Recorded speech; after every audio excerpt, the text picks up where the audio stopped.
ताई तुम्हाला किती मुलं आहेत? सारखे आता मला ह्याच कमेंट येत आहेत. चला म्हटलं आता तुम्हाला सांगूनच टाकते मला किती मुलं आहेत.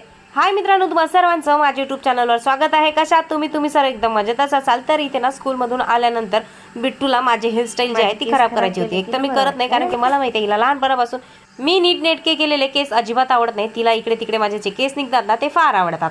आज सकाळपासून माझं अजिबात मूड नव्हतं, पण ही माझ्याकडे आली तर मी शूटला सुरुवात केली होती. कारण मी किती टेन्शनमध्ये असली ना तर ही माझ्यासोबत बोलत असली तर मी एकदम फ्रेश माझं मूड होते तिच्यासोबत बोलून. थोडाफार गप्पा केल्यानंतर ना मग मी शूटच केलं नाही. मग मी तिच्यासोबतच पूर्ण दिवस वेळ घालवला, कारण तिच्यासोबत खेळणं, तिला शिकवणं, तसं तर शिकवणं आमचं रोजच होते पण खेळणंच फार कमी होत असते. म्हणून आज पूर्ण दिवस मी तिला दिला. स्कूलमधून आल्यानंतर आम्हाला सर्व गोष्टी सांगितल्या जातात की आज आम्ही हे केलं, आम्हाला मॅमनी असं शिकवलं, आजचं पासवर्ड हे आहे आणि आज त्या मुली माझ्याकडे बसल्या नाहीत, असं सर्व घडलेला प्रकार ती माझ्याशी शेअर करत असते.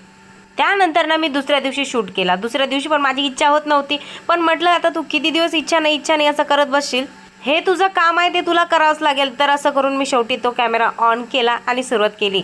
गेले 4-5 दिवस झाले ना मला अजिबातच असं काही कोणाशी बोलावं वाटत नाही आहे किंवा व्हिडिओसुद्धा बनवावं वाटत नाही आहे. काय झालं काही कळत नाही आणि मला जेवणसुद्धा जात नाही आहे.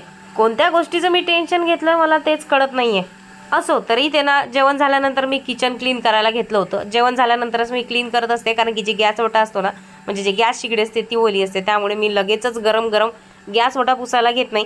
आणि खूप दिवस झाले मी ना किचनची डीप क्लिनिंग केली नव्हती, म्हणून आज म्हटलं चला वेळ आहे आपल्याकडे तर डीप किचनची जरा पूर्णच क्लिनिंग करूया. तर एकतर मी मनावर घेत नाही आणि जेव्हा मनावर घेते तेव्हा पूर्णच क्लीन करत असते. तर इथे माझा जो मिक्सर आहे ना तो पण खूप खराब झाला होता. कसा आहे ना ते मिल्कशेक बनवतो तर त्यामुळे तो खूप घाण होतं. तर इथे मी कोणत्या कापडाने वगैरे पुसत नाही आहे. तो कशाने पुसत आहे माहिती आहे का, आपण जी कात्याची घासणी यूज करतो ना भांडी घासायला, त्याच घासणीने मी तो मिक्सर जे आहे अगदी 1 मिनिटात साफ करून घेतला. जास्त वेळ पण लागला नाही. इतका खराब झाला होता तो तुम्हाला सांगते, पण अगदी 1-2 मिनिटात तो मी साफ केला.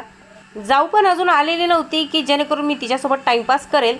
मिक्सर साफ झाल्यानंतर लगेचच मी जो गॅस शिगडी आणि गॅस ओटा आहे तो क्लीन केला. आज माझं निवांत काम होतं, कारण मला कुठलं शूट वगैरे करायचं नव्हतं. तेवढ्यात वाजलं होतं गेट आणि परवा मी नंबर लावला होता सिलेंडरसाठी, तर ते सिलेंडरच घेऊन आले होते. सिलेंडरचे भाव आज कमी होतील नंतर कमी होतील अशी मी वाटच बघत आहे. तर आता ना बिट्टूचे पप्पा घरी आले होते थोड्या वेळापूर्वी. म्हणजे जसं मी बिट्टूला घरी आणलं त्यानंतर ते घरी आले आणि आता तयारी करून गेलेत. आता ते गेले नागपूरला. तसं तर ते या टायमिंगला घरी येत असतात आणि या टायमिंगला ते आता गेलेत, त्यामुळे मला गरमत नाही आहे. कारण की घरी आल्यानंतर आमची काचाकीची चालूच असते दोघांची, कधी भांडणं तर कधी बोलणं.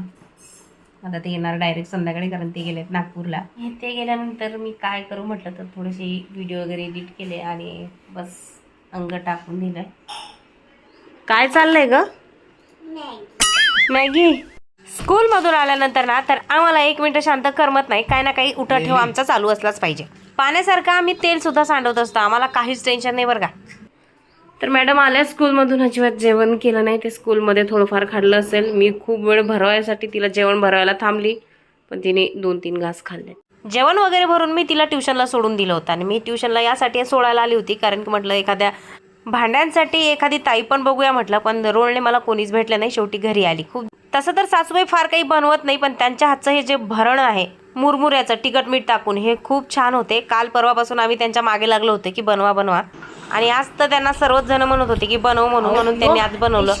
खायला तर घेतलं होतं, पण मी तुम्हाला सांगितलं सकाळी की गेले काही दिवस झाले ना मला जेवण तर जातच नाहीये, पण असं काही खायचं असलं ना ते सुद्धा जात नाहीये. 2 घास खाल्ले आणि ते बाजूला ठेवून दिलं.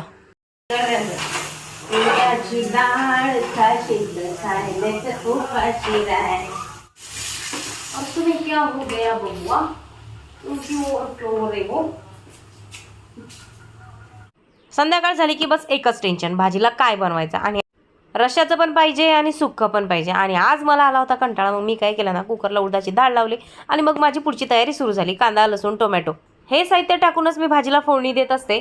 आणि कधी कधी ना अशी साधी सिंपल फोडणी जरी दिली तरी भाजी खूप छान होते. भाजीला फोडणी दिल्यानंतर पटकनच मी गॅस ओटायचा तो क्लीन केला आणि पेटपूजा केली आणि मुलीला सुद्धा जेवण भरवलं. आणि त्यानंतर आमचा स्टडी टायमिंग असतो. एकच स्टडी टायमिंग आमचा ठरलेला आहे, त्या टायमिंगला स्टडी झालीच पाहिजे.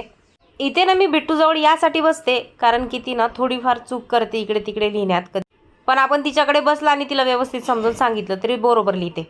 आणि मी तिला आतापासूनच सवय लावते की तिने व्यवस्थितच लिहिलं पाहिजे, खाली वर अजिबात होता कामा नये.